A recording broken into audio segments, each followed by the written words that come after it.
చదువుకుందాం. పరిశుద్ధ లేఖనములో నుండి యోబు గ్రంథము 36వ అధ్యాయము 11వ వచనము నేను చదువుతున్నాను. అందరూ కూడా ఈ మాట నా వెనక మీరు చెప్పండి. అందరూ స్వరమెత్తి ఈ మాట నాతో పలకండి. వారు ఆలకించి ఆయనను సేవించిన ఎడల తమ దినములను క్షేమముగాను తమ సంవత్సరములను సుఖముగాను వెళ్ళబుచ్చెదరు. ఆమేన్. ప్రార్థన చేసుకుందాం. వాక్యమైన దేవా, మాటలాడుచు ఉన్న తండ్రి, నీ మాట మేము మూట కట్టుకోవడానికి వచ్చి ఉన్నాము. ఈ 2024వ సంవత్సరం నీ మాట కొరకు ఎదురు చూస్తున్న మాకు వాక్యను నీవు సెలవిచ్చి మేము ఏ విధంగా ఉండడం నీకు ఇష్టమో ఆ విధంగా మేము ఉండడానికి మమ్మును మేము నీకు సమర్పణ చేసుకునేలాగున మీ సహాయం మాకు దయచేయమని దీనురాలైన నన్ను పూర్తిగా మీ వశపరుచుకొని నా నోటికి మీ మాటలను అందించి మహిమను అందుకొనమని యేసుక్రీస్తు వారి నామమందు ప్రార్థించి బ్రతిమలాడి వేడుకుంటున్నాను పరమ తండ్రి. ఆమేన్. పరిశుద్ధ లేఖనములో ఇదే మాట చివరి వరకు గుర్తుపెట్టుకుందాం. మీరు పలికినటువంటి ఈ మాటే దేవుని యొక్క వాక్కు.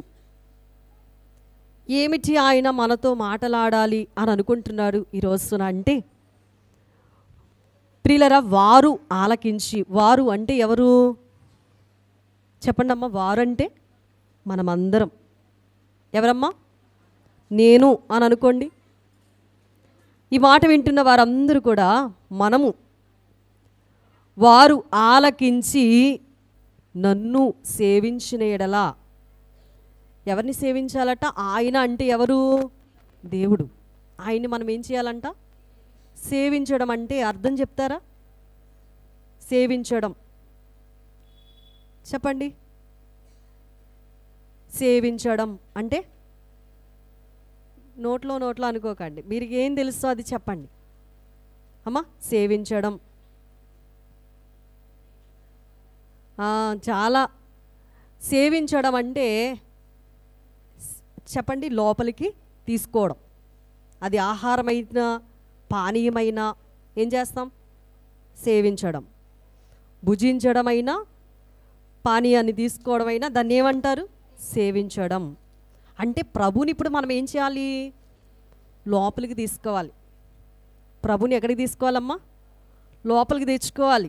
మన ప్రభుని భోజనం రూపంలో తింటారో, పానీయం రూపంలో త్రాగుతారో, ప్రేమను కురిపించి ప్రేమిస్తారో, తనివి తీరా ఆయన్ని ఏ విధంగా మీరు చేయాలనుకుంటున్నారో వాక్యములో వ్రాయబడ్డ మాట ఏంటంటే, వారు ఆలకించి ఆయనను సేవించిన ఎడల. ఆలకించాలట. ముందు ఏం చేయాలి చెప్పండి? ఏం ఆలకించాలి? ఆయన ఒక మాట అన్నాడు. ఆ మాట ఏదైతే ఉందో దాన్ని మన చెవులు వినాలి. ఆయనకి ఏది ఇష్టమో ఆ మాట తెలియజేసేటప్పుడు దాన్ని మనం ఏం చేయాలి? ఫాలో అవ్వాలి. ఆయన మనల్ని బలులు అలగట్లేదు, ఏవేవో తీసుకురమ్మని అస్సలు కోరుకోవట్లేదు.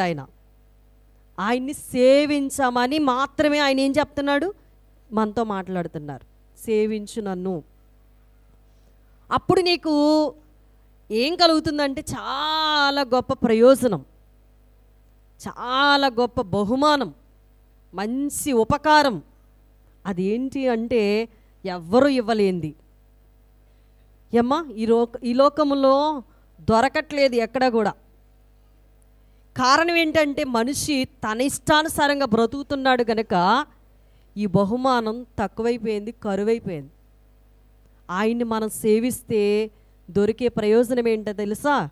బ్రతుకు దినములన్నీ కూడా క్షేమంగా ఉంటామట. క్షేమం ఉందా ఈ రోజుల్లో అమ్మా? క్షేమంగా ఉన్నామా? క్షేమానికి ఏమైపోయింది? కరువు వచ్చేసింది.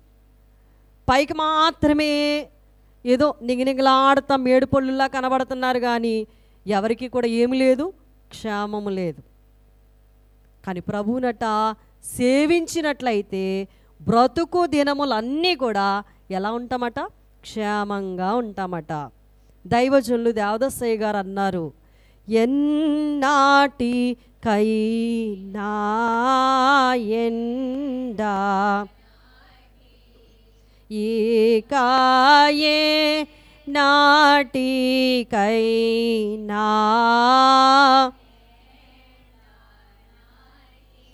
సన్నపాచిక వంటి తరుగాని సదుపాయంబుల్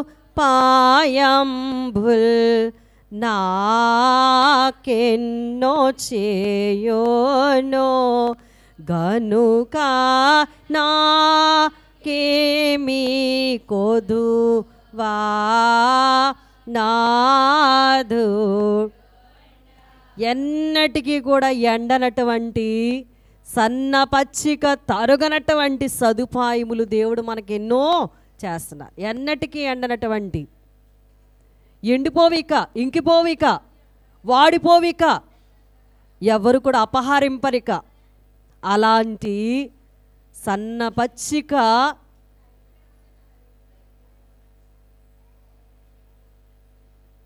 వంటి తరుగనటువంటి సదుపాయములు దేవుడు మనందరికీ చేస్తున్నారు. చూడండి ప్రియులారా, ఏం చేస్తే ఆయన చేస్తాడంటే మనం ఆలకించాలి. ఇక్కడ కూర్చున్న ఒక్క 2 నిమిషాలైనా ఆయన మాట ఏం చేయాలంట? ఆలకించాలి.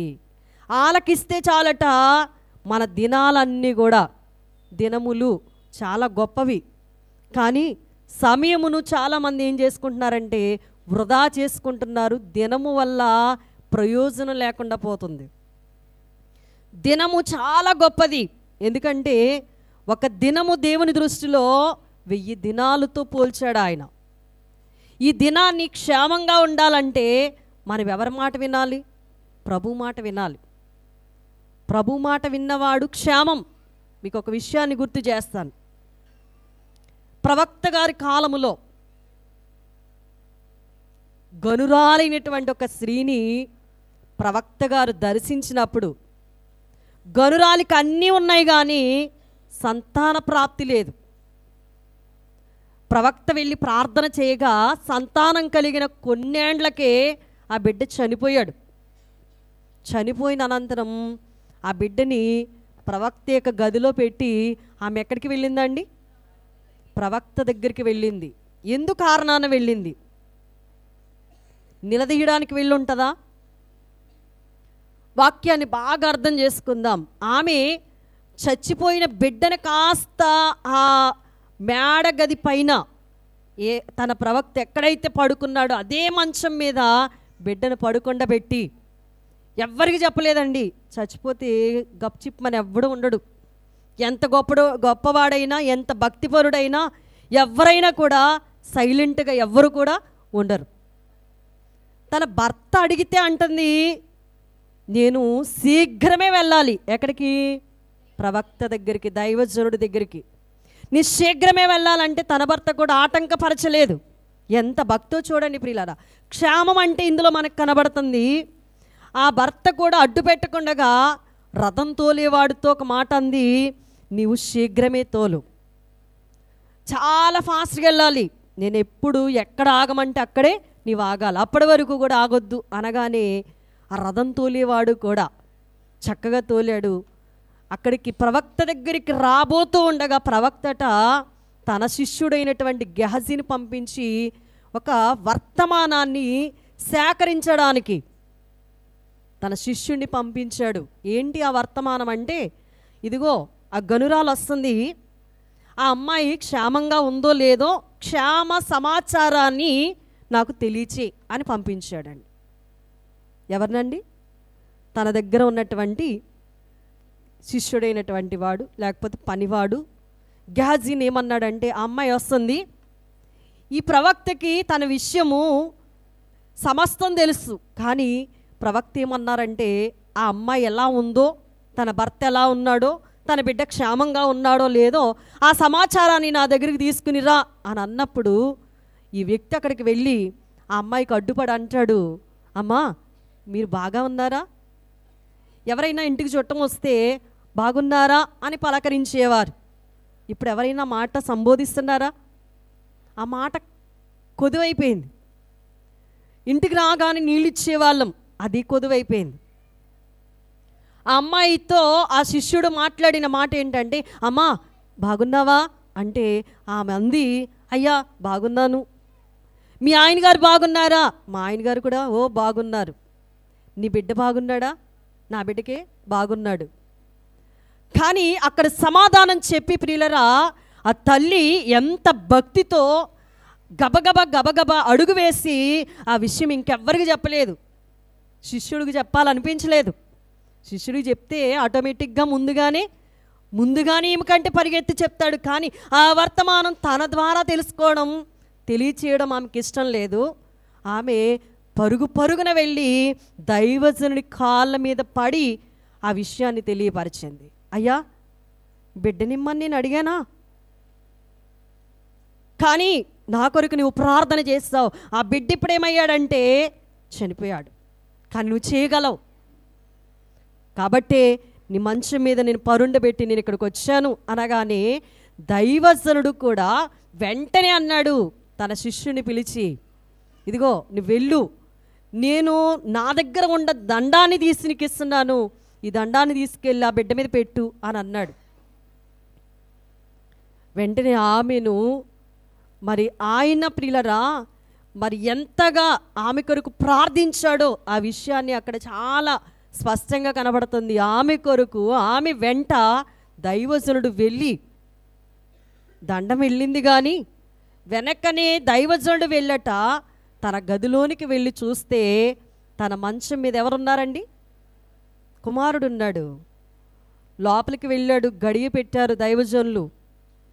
లోపలికి వెళ్ళి గడియ పెట్టి ఆ బిడ్డ మీద ముమ్మారు చాచుకొని పడుకున్నారట. అలా పడుకుంటే వెట్ట పుట్టి చచ్చిపోయిన వాడు బ్రతుకుతాడంటారా? చచ్చిపోయినవాడు బ్రతుకుతాడా? బ్రతకడు. అలా ఎందుకు చేశారు అంటే దైవజనుడి యొక్క మరి విశ్వాసము గొప్పది. దైవజనుడు ఆరాధించేటువంటి దైవం గొప్పది. అందుకని దేవునికి ఆయన విన్నవించుకుంటున్నారు, ప్రభువా ఈ సేవకురాలు ఈ అమ్మాయి నన్ను ఎంతగా ప్రేమించిందో నీకు తెలుసు. తన ప్రేమ ఎంత కురిపించిందో నేనున్న ఈ గృహమే నీకు చాలా స్పష్టంగా కనబడుతుంది. తన ప్రేమ తన క్రియలు అన్నీ నువ్వు చూస్తూ ఉన్నావు. ఈ బిడ్డ చచ్చిపోయినట్టు ఉంటే ఆ అమ్మాయి ఎప్పటికీ జీర్ణించుకోలేదు. నా కొరకు నీవు ఇప్పుడు ఆ బిడ్డను ఏం చేయాలి? బ్రతికించు అని ఏం చేశాడండి? ప్రార్థన మాత్రమే చేశారు. ప్రార్థన చేసి బయటకు వచ్చేసరికి ప్రియులరా బిడ్డని సజీవంగా బయటికి తీసుకుని వచ్చారు. మనకొక విషయం బాగా అర్థం కావాలి. దైవజనుడు చేసిన ప్రార్థన అలా ఉంచితే ఆ అమ్మాయి యొక్క విశ్వాసము, ఆ భక్తి, శ్రద్ధ ఏ విధంగా కనపరిచిందంటే చనిపోయిన బిడ్డను కూడా ఏమని చెప్పిందండి? క్షేమంగా ఉన్నారు అని తెలియజేసింది. ఎవరి దినాల్లో క్షేమంగా ఉండగలుగుతున్నారు? ఎవరి దినాల్లో ప్రియులరా నా దేవుని బట్టి నేను ఇలా ఉన్నాను అని సగౌరవంగా చెప్పగలుగుతున్నారు? ఎవరు ఈ దినాల్లో నా ప్రభు ఉండడాన్ని బట్టేనండి నేను ఇలా బ్రతుకుతున్నానని ఎవరు అనగలుగుతున్నారో వారే నిశ్చయముగా క్షేమంగా సంతోషంగా ఉన్నారు, ఉంటారు, ఎప్పటికీ కూడా ప్రభుతో ఉంటారు. ఈ విషయం తెలియకుండగా ఏమొచ్చినా సంతోషం లేండి, ఏమొచ్చిన సుఖం లేండి, నా భర్త వల్ల కానీ, బిడ్డల వల్ల కానీ, సంఘం వల్ల కానీ, సమాజం వల్ల కానీ, తోటివారి వల్ల కానీ నాకు క్షేమం ఎప్పుడూ లేదు అంటే ఇక ముందుకు కూడా నీ జీవితంలో ఏముండదు? క్షేమం, సంతోషం, సమాధానం ఉండవు. ప్రభువును సొంత రక్షకునిగా అంగీకరించిన నీవు నేను ఏమైనప్పటికీ కూడా ప్రభు వల్ల ఏమనుభవించాలట? క్షేమాన్ని అనుభవించాలంటే ఈ భక్తుడే యోబు గారే ప్రియులరా చూడండి, బిడ్డలందరూ చచ్చిపోయినా కూడా, ఆసంత కోల్పోయినా కూడా తన భార్యతో ఇచ్చినటువంటి మాట ఏంటంటే ప్రభు వల్ల మనము సంతోషం మాత్రమే అనుభవించాలా? రెండో మాట కీడు అనుభవించకూడదా? చెప్పండి. సంతోషం మాత్రమే సేవించాలా? కీడును సేవించకూడదా అని అడిగారు. కారణం ఏంటంటే ప్రియులారా, సంతోషంలో ఉన్నప్పుడు సంతోషంగా ఉన్నానని చెప్పడం గొప్పతనం ఏం కాదు. కీడులో ఉన్నప్పుడు కూడా నేను ప్రభుని బట్టి సంతోషిస్తున్నాను అనడమే గొప్పతనము. ఈ దినమందు మనం నేర్చుకుందాం. హబక్కుకు ఒక ప్రవక్త ఉన్నారు.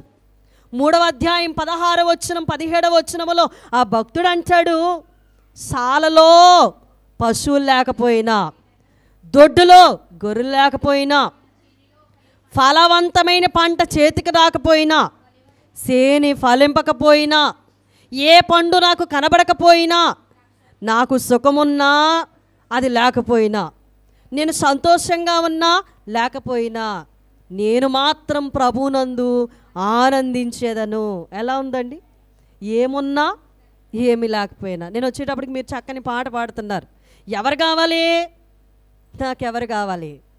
యేసు తప్ప బ్రతుకునందు ఎవరు కావాలి? ఇప్పుడు బ్రతకాలి అని అనుకుంటున్న వారులారా, బ్రతుకు తెరువైన క్రీస్తు మన జీవితంలో ఉండాలి. తీసుకుందాం ఒక తీర్మానం. ఈ 2024వ సంవత్సరం ఈ గొప్ప తీర్మానాన్ని మనం కలుగుంటే మన బ్రతుకు వల్ల మనకేముందట? క్షేమము. బ్రతికిన ఒక్కరోజైనా చాలు ప్రభు కొరకు ప్రభులో లీనమై బ్రతికిన ఒక్క దినమైనా కూడా అది చాలా క్షేమము. ఇక 3వ లైన్లో వ్రాసిన మాట ఏంటంటే, తమ సంవత్సరములను ఎలా ఉంటండి? తమ సంవత్సరములను సుఖంగా వెళ్ళబుచ్చెదరు. సుఖం ఉందమ్మా? ఎక్కడైనా సుఖంగా ఉన్నారా? మేము సుఖంగా ఉన్నామండి, మాకేమొచ్చిందండి, మాకేంటండి అన్న వాళ్ళు ఎవరైనా ఉన్నారా? ఎంత సంపాదించినా, ఎన్ని ఉన్నా కూడా ఎవరికి కూడా ఏమి లేదమ్మా, సుఖం లేదు. కారణం ఏంటంటే, క్రీస్తు వారిని ఏం చేస్తున్నావో తెలుసా? అందరిలో ఒకళ్ళలాగా, అందరితో సమానంగా, ఏదో వచ్చాము వెళ్ళాము అన్నట్టుగా చూస్తున్నావు. కాబట్టి నీ జీవితంలో ఏమి లేదు తెలుసా? సుఖం అనే పేరు నీలో వినబడడం లేదు. సుఖం ఎప్పుడు ఉందో తెలుసా? క్రీస్తును మనము మనలోనికి సేవించాలి. చెప్పండి, క్రీస్తును మనం ఆస్వాదించాలి. ప్రేమించడం నేర్చుకోండి. క్రీస్తు మన కొరకు తన ప్రాణాన్ని ఇచ్చారు. యోహాను సువార్త 10వ అధ్యాయములో, నేను గొర్రెలకు మంచి కాపరిని, గొర్రెల కొరకు ప్రాణాన్ని పెట్టాను అంటున్నాడండి. ప్రాణం పెట్టిన మంచి కాపరిని విడిచిపెట్టేసి మనకు నచ్చిన వాటిని ప్రేమిస్తున్నాం, మనం మెచ్చిన వాటి చుట్టూ తిరుగుతున్నాం, లోకాన్ని స్నేహిస్తున్నావు, లోకం యొక్క గౌరవం కొరకు నీవు తిరుగుతున్నావు. కానీ ఇక ముందుకు అలా కాదు. మన ప్రధాన కాపరి, ప్రథముడు, అతి మిక్కిలి గౌరవపదమైనటువంటి ఉన్నత లోకములో సన్నుతులు కొంటున్న దేవదేవుణ్ణి ఉన్నతంగానే చూడు, గౌరవంగా చూడు, ప్రేమించి చూడు, తనవి తేను ఆస్వాదించు, ఆయన్ని సేవించు. అప్పుడు నీ జీవితంలో ఏముంటుందట? సుఖంగా ఉంటావు. ఫాదర్ ఎం దేవదాసయ్య గారు తిరిగేసి చదువుకోవాలి. అసలు మనం అంటే రివర్స్లో మాట్లాడారు దైవజనులు దేవదాసయ్య గారు. ఆ రివర్స్ ఎప్పుడైతే మనము అర్థం చేసుకొని చలామణి అవుతామో దాని తత్వం మనకి బాగా అర్థమవుతుంది. ఏంటి ఆ రివర్స్ అంటే, ఎక్కువ పనులు ఉన్నాయి అనుకో, ఎక్కువ పనులు ఉన్నాయి, సుఖం ఎక్కడ ఉంటుంది? ఉండదు, గందరగోళం ఉంటుంది. అప్పుడే ఎక్కువ ప్రార్థన చేయి. ఏం చేయాలట అండి? పనులన్నీ అలా పెట్టుకొని ఏం చేయాలమ్మా? ఎక్కువ ప్రార్థన చేయి. అప్పుడట అక్కడప్పుడే సఫలమైపోతాయటండి. ఏంటవి? పనులన్నీ కూడా. వినడానికి వింటాం కానీ ఆచరించడంలోనే ఇప్పటి వరకు చేయలేదేమో. ఇక ముందు ఈ నూతన సంవత్సరంలో మార్పు చెంది ఈ 2024వ సంవత్సరంలో పనులు పక్కన పెట్టేసి నువ్వు ప్రేమించిన వారిని ప్రక్కన పెట్టు. నీ భర్త అయినా, నీ బిడ్డలైనా, నీ తల్లిదండ్రులైనా, నీ అన్నదమ్ములైనా, నీ అక్క చెల్లెండ్రైనా, నీకు పుస్తకం అంటే ఎక్కువ ఇష్టమైనా, నీ ఉద్యోగం నీకు ఇష్టమైనా, నీకేదైతే ఇష్టమో దానిని ముందుగా ప్రక్కన పారేసి ప్రభువైన దేవుణ్ణి ప్రేమించడం మొదలుపెట్టు. ఆయన మాట ఆలకించడం మొదలుపెట్టు. ఇవ్వవలసినటువంటి ప్రాధాన్యత ఏమైతే ఉందో అది ప్రభువుకి ఇవ్వడం మొదలుపెట్టు. ఎంత గొప్ప వాళ్ళు వచ్చి పిలిచినా కూడా ప్రార్థన మానొద్దు. వాక్యం చదువుతా ఉన్నప్పుడు ఎవరైనా గొప్పవాళ్ళే భక్తిపరులే వచ్చి నిన్ను పలకరించినా కూడా పలకడం మానే. ప్రభు పలకరింపు కంటే పలకరింపు కలిగిన వారు గొప్పవారు ఎవరు కూడా ఈ లోకంలో లేరు. మనకు బాగా తెలుసు. మనం పాడుతూ ఉంటాం ప్రియులరా, నీవు మరచిపోయినా నన్ను మరచిపోలేదు, నేను విడిచి వెళ్ళినా నన్ను వీడిపోలేదు. నేను మరచిపోయినా నన్ను మరచిపోలేదు, నేను విడిచి వెళ్ళినా నన్ను వీడిపోలేదు. ఎందుకింత ప్రేమ నాపై యేసయ్యా, ఎందుకింత ప్రేమ నాపై యేసయ్యా, ఎందుకింత ప్రేమ నాపై యేసయ్యా, ఎందుకింత ప్రేమ నాపై, నేనంటే నీకెందుకో ఈ ప్రేమ, నన్ను మరచిపోవెందుకో, నా ఊసే నీకెందుకో ఓ యేసయ్యా, నన్ను మరచిపోవెందుకో. దేవునికి మనం ఎంత ఇష్టమో తన వాక్కు ద్వారా దేవుడు మనతో మాట్లాడుతున్నారు.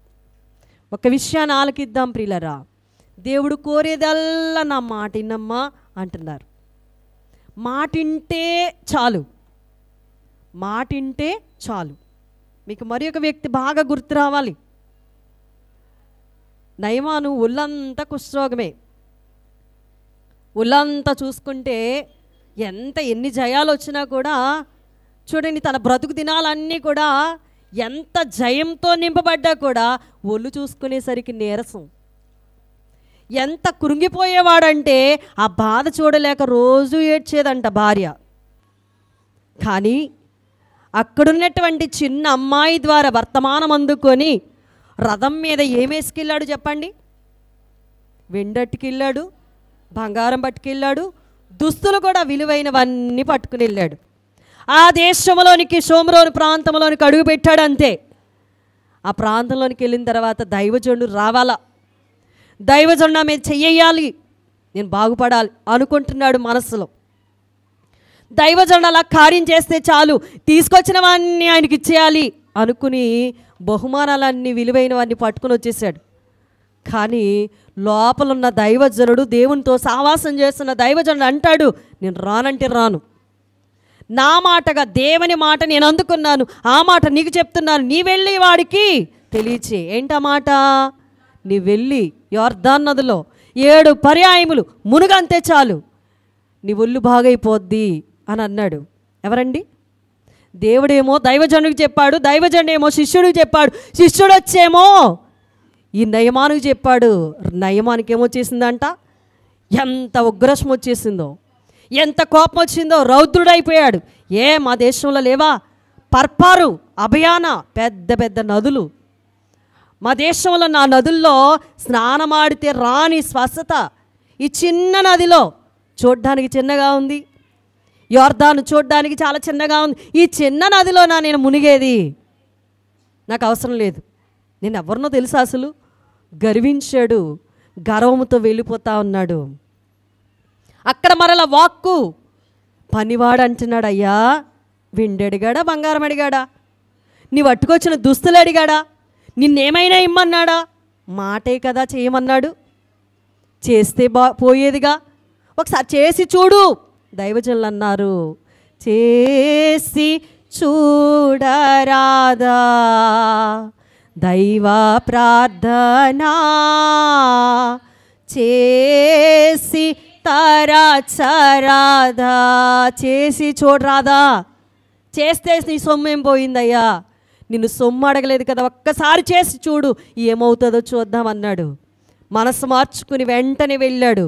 1 2 3 4 5 6 ఎక్కడ పోయింది? నా ఒళ్ళు నాలానే ఉంది, నేను కుష్ఠరోగిలానే ఉన్నాను అనుకుంటున్నాడు. 7వ పర్యాయము మునగగానే పసిపిల్ల దేహం, పుట్టిన బిడ్డ ఎంత చక్కగా అందంగా సౌందర్యంగా చూడముచ్చటగా కన్నులకింపుగా ఉంటుందో ఆ దేహమట స్వర్ణమయమైపోయింది. దేహం చూసుకుంటున్నాడు. అమ్మో ఇంత శక్తి ఉందా దేవునిలో, దైవజనుడి మాటలో ఇంత బలం ఉందా. ఈరోజున నీతో నాతో దేవుడు మాట్లాడుతూ ఉన్నాడు. మాట వింటే చాలట మనం సుఖంగా ఉంటామట, క్షేమంగా ఉంటామట. బ్రతుకు దినములన్నీ కూడా సంతోషంగా ఉండాలి అంటే మనం దేవుని మాట వింటే చాలు. కష్టమైన పని ఏం చెప్పడు సుమా, కష్టమైన భారం మన మీదేమి పెట్టడు. ఆయనకిష్టమైన పని నువ్వు చేసి చూడు. ఆయనకిష్టమేంటో తెలుసా, ఆయనను నీవు సేవించు. పడుకున్నా, లేచినా, తిరిగినా, పని చేస్తున్నా నా ప్రభువు వల్లే నేను ఇలా ఉన్నానని అనుకో. ప్రభువు చెప్పిందల్లా చెయ్యి. నువ్వు అడుగుపెట్టిందల్లా బంగారం అవుతుంది. నువ్వు చేసిందల్లా విజయం వస్తుంది. నిన్ను అడిగేది అదే. ఆయన చెప్పినట్లు నువ్వు చేస్తావంటే నువ్వు చూసేదంతా కూడా స్వర్ణమయముగానే. అప్పుడే పరలోకము భూలోకం ఏకమైపోయి అప్పుడు ఇదే పరలోకంగా మార్చబడుతుంది. ఇక ముందుకు తీసుకుందాం గొప్ప నిర్ణయం. ఈ 2024వ సంవత్సరం ప్రభువా ఎంత గొప్ప వాళ్ళు వచ్చినా కానీ నేను నీ వైపే చూస్తాను, నీ వాక్యం మాట వింటాను, నిన్ను నేను చదువుతాను, నిన్ను నేను సేవిస్తాను, నిన్ను నేను ఆస్వాదిస్తాను, నిన్ను నేను ప్రార్థిస్తాను, నిన్ను నేను ప్రేమిస్తాను, నిన్ను నేను ఆరాధిస్తాను, నిన్ను నేను గౌరవిస్తాను, నీతో సహవాసం చేస్తాను. ఇలాంటి తీర్మానం అంగీకరించి నన్నట్టి విధముగా ఉంచు. ఈ మాటలు నా హృదయములో, మా అందరి హృదయములో పదిలింపయ్యేలా దీవించుమని యేసు వారి నామమున వేడుకుంటున్నాను పరమ తండ్రి. ఆమేన్. మహోన్నతుడా స్తోత్రాలు. మహాగణుడానికి వందనాలు. వాగ్దానము చేసిన వాడా, నమ్మదగిన వాడా, నీ మాటను నేను నమ్ముచు ఉన్నాను. నీ మాట విని సుఖముగాను క్షేమముగాను నేను ఎల్లప్పుడూ జీవించేలాగున నీ కృప చూపించమని, నీ దయగల వర్తమానమును నా హృదయంలో దాచుకునే భాగ్యం దయచేయమని, వర్తమానం ప్రకారము దేవైదుగా నడుచుకునే గొప్ప అంతస్తు నీతో నిత్యముండే భాగ్యం దయచేయమని వరుడు ప్రియుడు ప్రాణనాథుడిని యేసు వారి నామములో వేడుకుంటున్నాను పరమ తండ్రి. ఆమేన్. మీ అందరికీ మరణాత.